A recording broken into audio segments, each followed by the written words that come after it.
Howdy folks, and welcome back to Healthy Humor. I'm your host, Doc MB. It is springtime, so my allergies are acting up.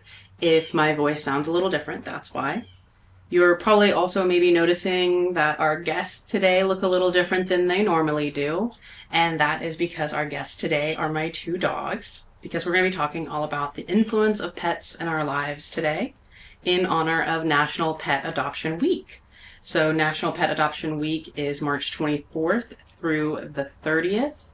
And that is the National Pet Adoption Week. I didn't just make this up. You can Google it if you don't believe me. I know that it seems like we're constantly getting another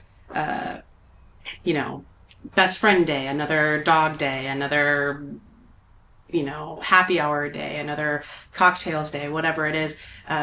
But it is, at least according to several Google searches, it is National Pet Adoption Week.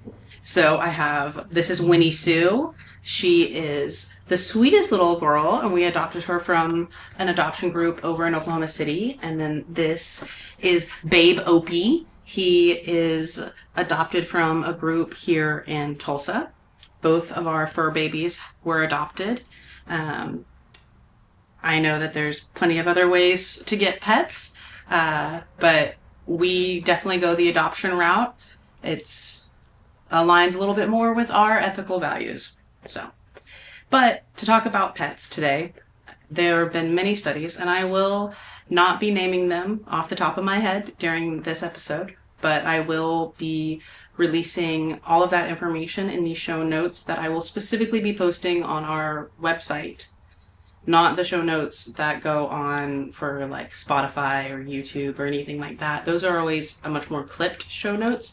So if I say show notes, I'm usually referring to the much longer show notes and write-up that I put on the website.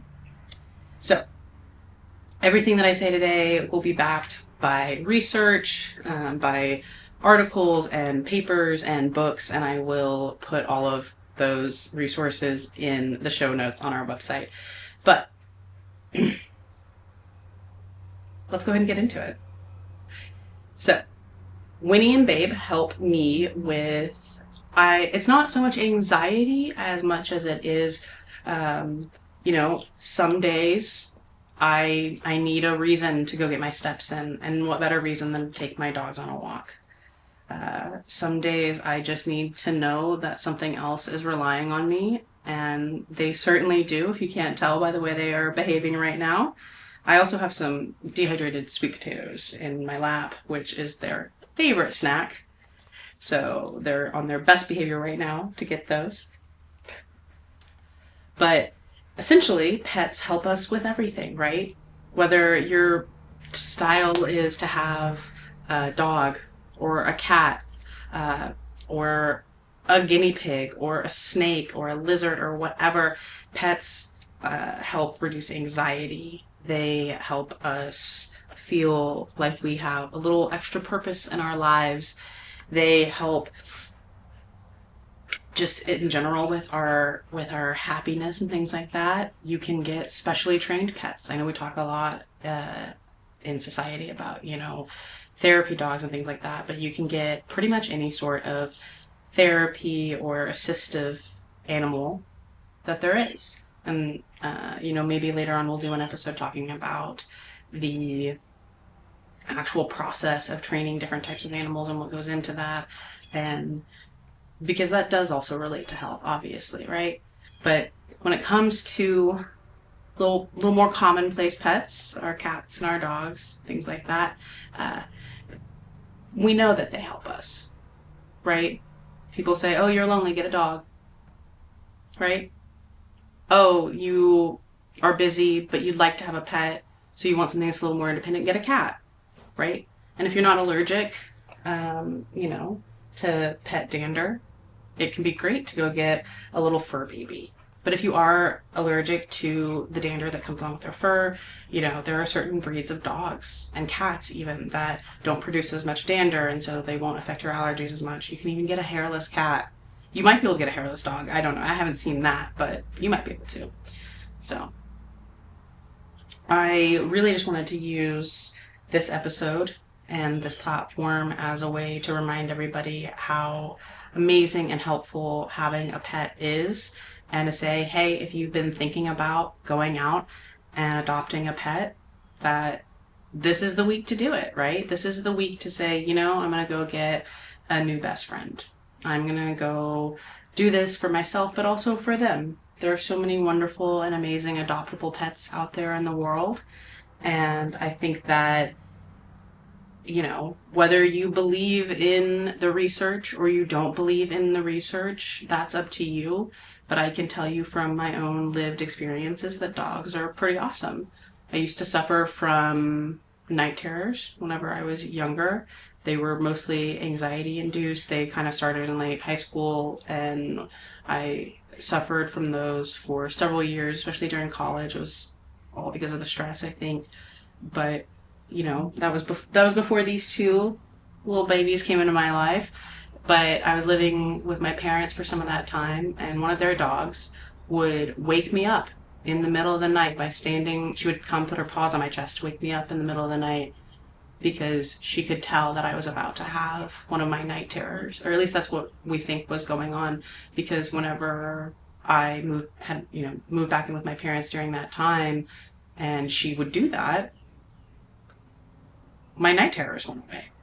That was when they first went away, and then after that, I've never slept in a house that didn't have a dog that was allowed on the bed at night. And I know a lot of people talk about whether or not your dog should be allowed on the bed with you or not allowed on the bed with you. And there's research to support both sides of that argument. You can find research to support both sides of a lot of different arguments out there, especially ones where we haven't done maybe as much research as certain other areas. But I can tell you that from my experience, sleeping with a dog in the bed has been amazing, because if you're someone who suffers from night terrors, then you know they are not fun. They are not something that you want to experience. They're kind of terrifying. I mean, they're night terrors. They're terrifying. So being able to say that I haven't had one in years and years because I recognized what was going on with one of the dogs in my parents' house, and now I can't live without him. I mean, I was a big dog person before that, but now I won't ever live in a home where there's not a dog that's allowed and able to get on the bed in the evenings to help me sleep, and basically to kind of watch over me while I'm sleeping. So again, this minisode is a little different than our normal episode, but Babe and Winnie just wanted to come on and say that there are plenty of other really, really awesome fur babies out there, whether you're looking to get a dog or a cat or a gecko. I don't know what kind of animal you're looking to get, but, you know, like I said, it's National Pet Adoption Week, so go out, and if you've been on the fence or not, go out, meet some pets, do a little more research if that's the kind of thing that you need to do to decide whether or not you need a pet. There are a lot of awesome events going on. I will be tagging some of the local rescue groups to the Tulsa area for anyone out there in this area looking to adopt a pet sometime soon, maybe this week. But definitely look into whatever local adoption groups are in the city that you live in, and, you know, go find your best friend. Well, I'll say it because they can't say it for you. But I hope that everyone has a happy and healthy day. And Babe and Winnie say the same thing. And that's them eating their little treats.